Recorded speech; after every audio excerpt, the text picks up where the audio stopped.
Hey, everybody, welcome back to the Menlo Midweek podcast. We are so glad to have you today. My name is Matt. And my name is Brett. And today we are your hosts talking about this past Sunday. This past Sunday. Now, Big week. It was a big week. Yeah. For those of you who don't know, Brett is our director of Next Gen. I feel like everybody knows probably you more than me. I don't know about that. The various circles you run in, man, you Yeah. are all over the place. And you've been here how long now? I've been here 13 years. Bro. Yeah. Legend. Yeah. Legendary.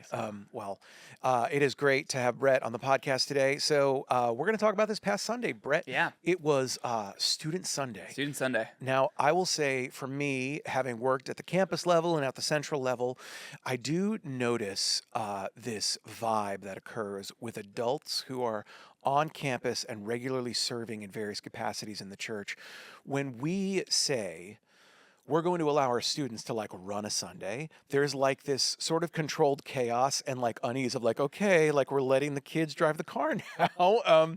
So what's it like for you? What stands out most to you for Student Sunday across our campus? Like how does all of this coalesce and land on you as a leader? Yeah, that's a great question. I think when we talk about Student Sunday, there's been kind of a wide range of what that has looked like or what that can look like.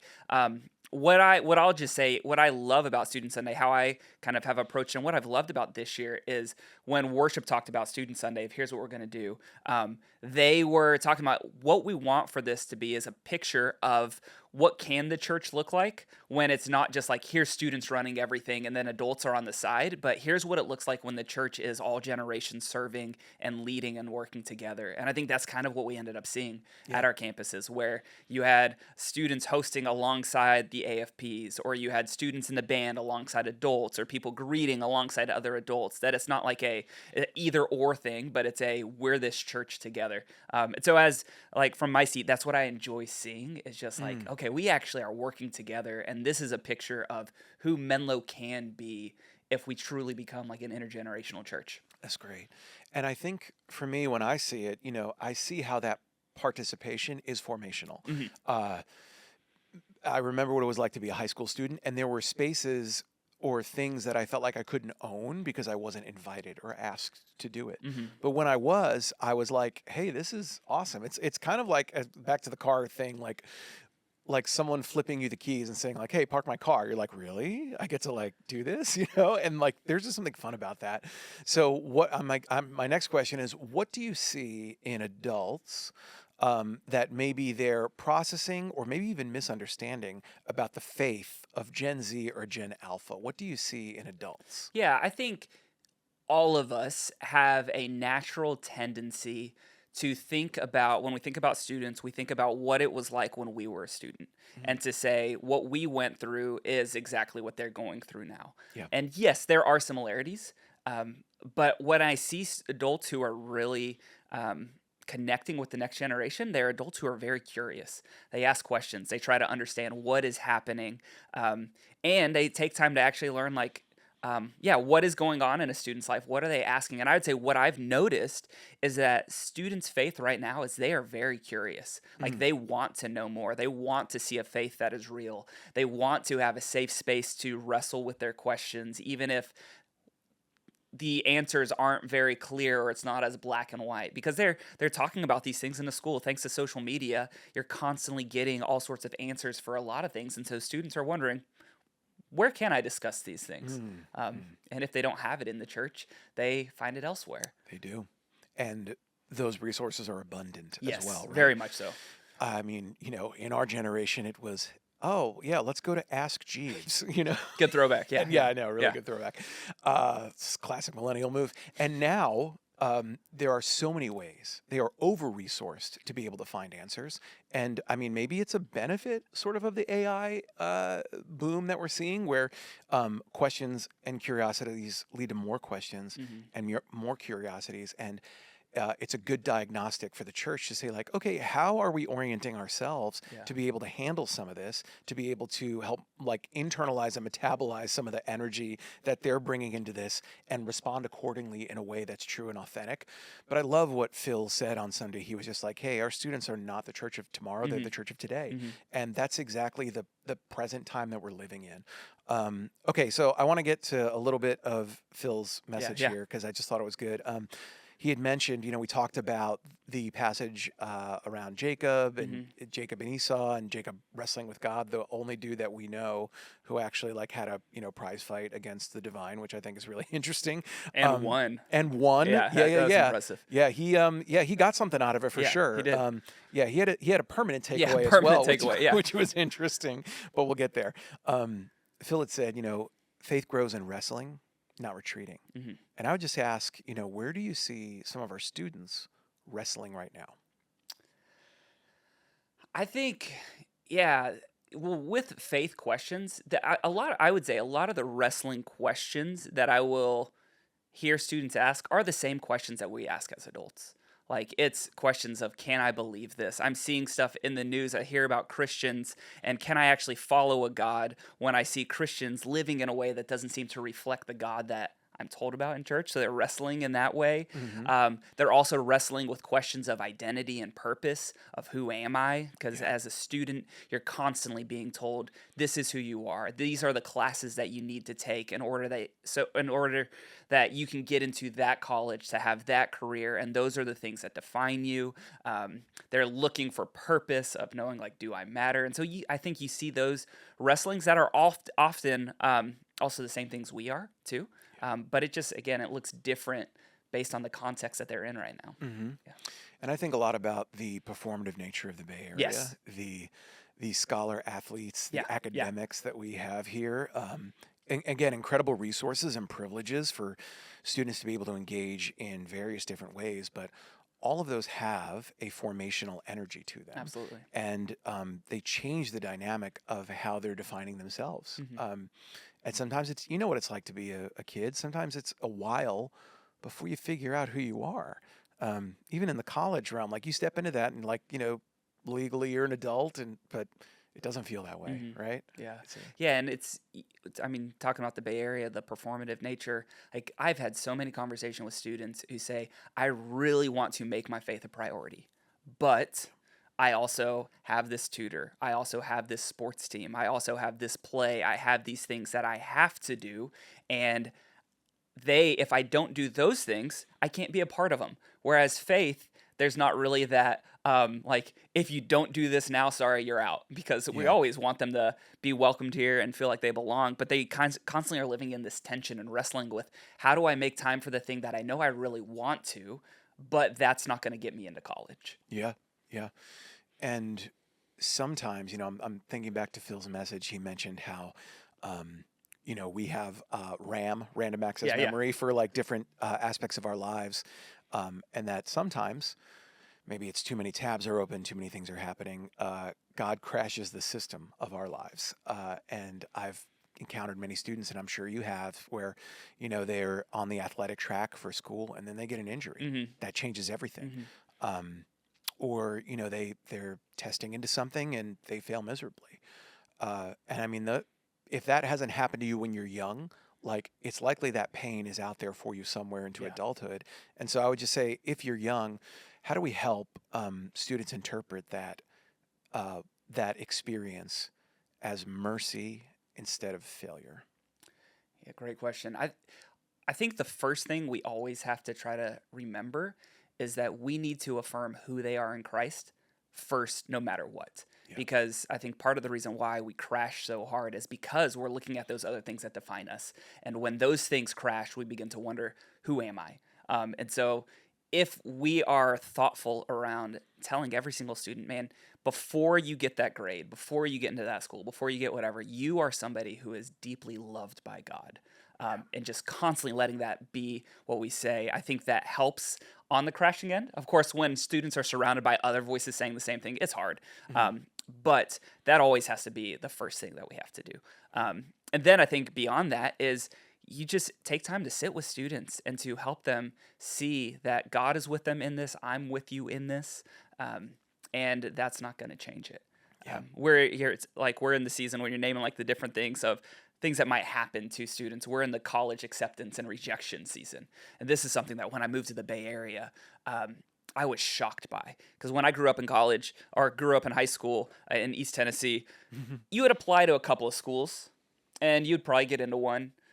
Nowadays, some students are applying to 20 to 30 schools, Yeah. and yes, you might get into a school, but every time you get a rejection, even if it's not a school you want to go to, you begin to wonder, like, what's wrong with me? And so you get to that crashing moment. It's like, how do we just walk alongside them and tell them, Yeah, that's great. this is who you are. Yep. Yeah. And I do think that rejection can build resilience, Absolutely. but at the same time, if you don't have a core foundational principled nature on your own identity and how that connects back to the God who made you, it can feel really unmooring and devastating in a lot of ways. And so Yeah. that's just a great point. Across all of our campuses as well, we also celebrated baptism. Baptisms, yeah. Which is just a great next step of faith that we see people taking. So we had a big weekend. We had Student Sunday. We had a great message, and we had baptisms. And I would just say, I saw some grown-ups get baptized. I've had the privilege of baptizing both grown-ups and students at Menlo. But I would just ask you, Brett, as a leader for students, and you've kind of got your hand on the pulse of all that. What do you think it does for students to see adults take a step of baptism? Yeah, I think this is some of the reasons why we have adults in students' lives as life group leaders, is when you have an adult in a student's life, they can get a little picture of, this is what my life could be like in the future, or this is like, I could actually potentially follow Jesus as an adult. And I think it also communicates, hey, it's never too late to come to Jesus. And so when students get to see adults professing their faith, they're seeing somebody who's beyond them in years, whatever it may be, whether it's older or even just 10 years, and they see, okay, this is somebody that I can look up to and potentially become for the next generation. I think even the students who are getting baptized, like at all of our campuses, we didn't have our middle school ministry meet at their normal time this week because we had them in the service to watch baptisms. And at Mountain View, we had 3 high school students get baptized at the 11:30, and so the middle schoolers got to be in there. And one of those high schoolers was a life group leader for the middle schoolers. Yes. And so those middle school students got to see their leader profess their faith and say, I want to live my life to follow him. And so if you're a student and you're seeing somebody you look up to do that, like I can't imagine it do anything but make you more excited about following Jesus. Yeah. One generation blesses another. And I mean, again, just calling it back to my own teenage years, like I can recall with great clarity the names of the adults that invested into my life, what they did for me, and how it made a difference. And to even see their growth and their trajectory is inspiring to me as a young person, saying, we are never done growing. God is never done working on us. And I feel like baptisms are a great reminder of that. And in a way, now as a believer with a couple years in, I feel when I see people take a step of faith in that regard, it reminds me of that own time in my life where I reconnected with what God was doing. But baptism, it's an uncommon act. It is. We don't have a framework for it in the secular world. I just think it's one of those things where, because it's not a regular practice, because it is a sacred practice, it feels countercultural to students. How do you communicate with students when you're talking about what baptism is and why it matters for them? What do you say to them? Yeah, this is actually one of the big questions that students oftentimes have, because they say, "Hey, I followed Jesus, so why should I get baptized?" And part of what I'll talk to them about in that is that when we get baptized, like obviously we don't believe that baptism saves us, but it is a chance that you are kind of making it known that you are living your life to follow Jesus, and in a sense, when we're getting baptized, we're throwing a party for you. And it's not just for you, but it's for the entire church to say, hey, you aren't just making this decision for yourself, but now you are a part of us. You are a part of this community, and we promise to be walking alongside of you to support you. Like we talk about a lot, the covenant community, that like we are the people who want to be with you for the rest of your life. And so telling students that this isn't just a you thing. Like Jesus Mm, got baptized, and Jesus right. set an example for us of this is how we get to do it, and now we get to go and do the same. And so when you share your story, you are not just saying to one another, "I've made this decision," but you're also blessing the community as well. And so, Hmm. kind of talking with them about that, because I would say more often, like yeah, more often than not, I'm having conversations with students who are saying, I'm not really sure if I want to do this. And typically it's, I'm not sure I want to be in front of everybody because it's Hmm. a little, yeah, if you're shy or if you're introverted, you're like, I don't want to do that. But Yeah. it's like helping them understand that no, this is a chance that we get to just celebrate and proclaim the good news to the larger church. Yeah.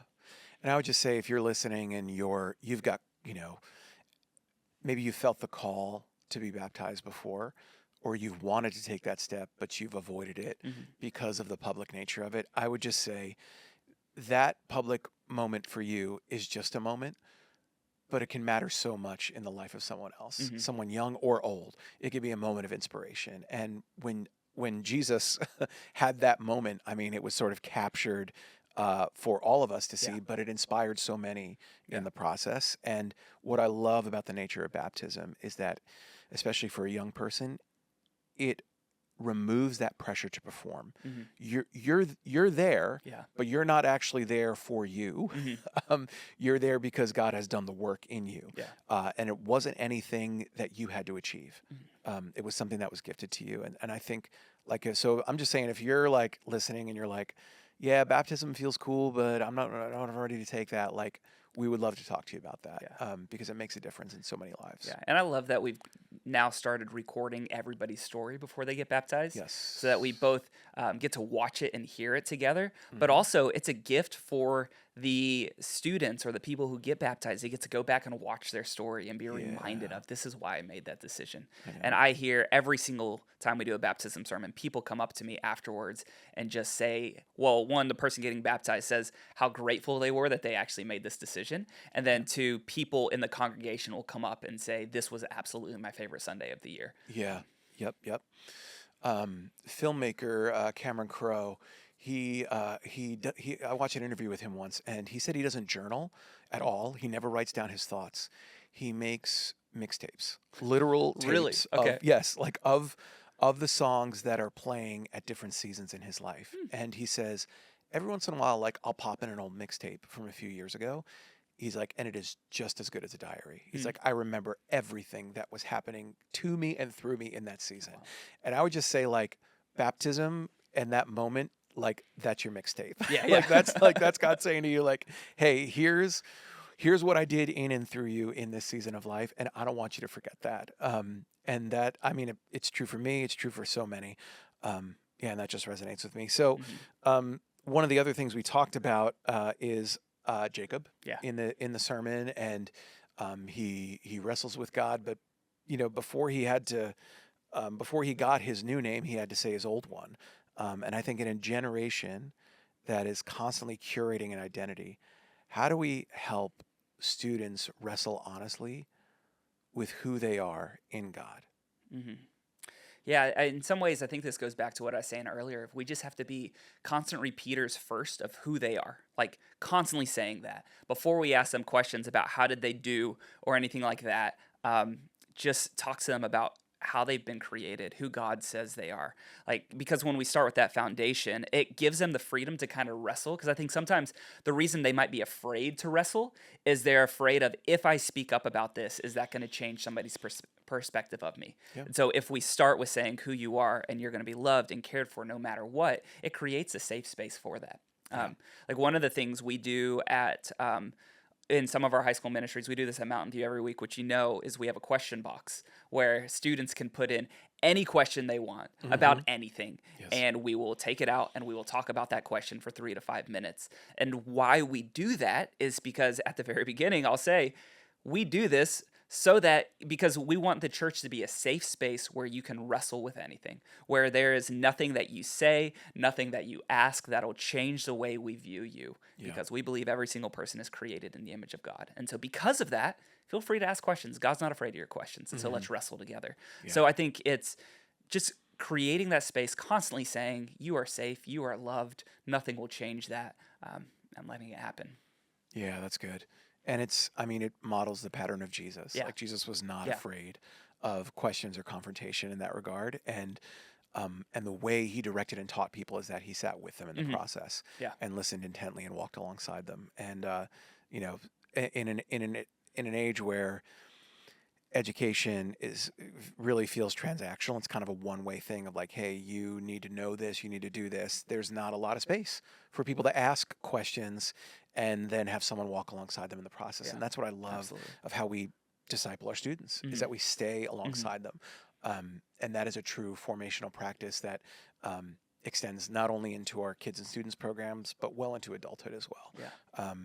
And so I would say, if you're listening, you've maybe heard the message or maybe you didn't, but you feel this sense of you know retreat instead of wrestling in your life. I would encourage you to engage and take a small step this week. Hmm. I don't know what that looks like for you. Maybe you'll consider serving. Maybe you'll put an inquiry forward and Yeah. get to know our students a bit more. I mean, there's plenty of places to serve in our student programs, right? Or maybe you'll just reach out to one of our staff members and grab coffee, whatever that looks like. I just hope that you continue to wrestle with whatever's going on in your life. And so we're only in week 2 of this Yeah. series. I am the God who gets close. But Brett, what do you sense that God might be calling or shaping for our church through this series? Yeah. I mean, I think my biggest hope, like as we talk about the God who gets close, is that our church kind of understands that God actually is a God who wants to get close, and that for us as a church, we need to be close to one another. That's close to the people that we're sitting in our rows with on Sundays, but also close to our neighbors, because the way that we live that out, it reflects like the reality that God is a God who gets close. Right. One of the things we're talking about in Dive, which is one of our student events right now, is what it means to be a thoughtful witness, and talking about what does it mean to be led by love, and that when we love well, it shows people a God who loves well. Yes. And so how do we model that? And so as we're doing this series, like as a church, my biggest hope is that it leads us to being a community that actually wants to be close with one another, that we create a safe space for people to wrestle, that we create a safe space for people to ask, who am I? What is my purpose in life? And that the answer they get is that can be found in God, and we're going to walk through it with you. That is so great too. I'm experiencing that firsthand in Alpha right now. Mhm. Alpha's our faith exploration environment, and so many good questions and so many great things that come out Yeah. of that. We actually had a baptism on Sunday. Cloris, one of our Alpha participants, she's been attending faithfully, and she has Awesome. found community and connection through Alpha.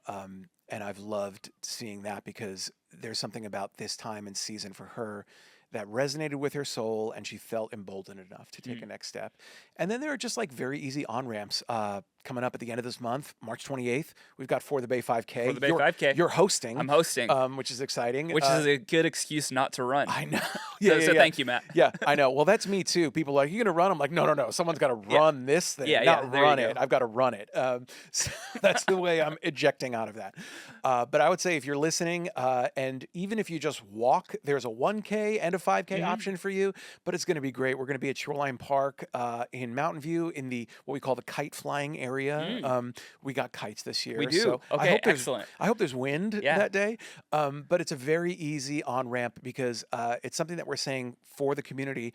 We're doing this for the Bay, and we are sponsoring and highlighting our local partners. Our premier partner is Mobilize Love, but we're also going to have Hope Horizon in East Palo Alto there, and a couple other partners, Bay Area Medical Missions. So if this sounds interesting to you, sign up now. Like get on there, go to menlo.church/connect, register for the Bay 5K. It's going to be a great time. We've got almost 200 signed up now. That's great. And we're looking at 450. So there's plenty of time this month. We'll even put a For the Bay 5K couch to 5K plan I'll put this in the notes, make sure you get it here. So if you're like, I don't run at all, be like, I will help you with that. I'm not doing it, but I will help you get there personally and encourage you along the way. Well, I'll say one of the things I love about events like this is you also get to see a picture of how the church is so much bigger than your campus, because sometimes you only see my church as the people I see on Sunday. And so you get a picture of, okay, no, we actually are one church in many locations, but also this is a great event to invite your neighbor to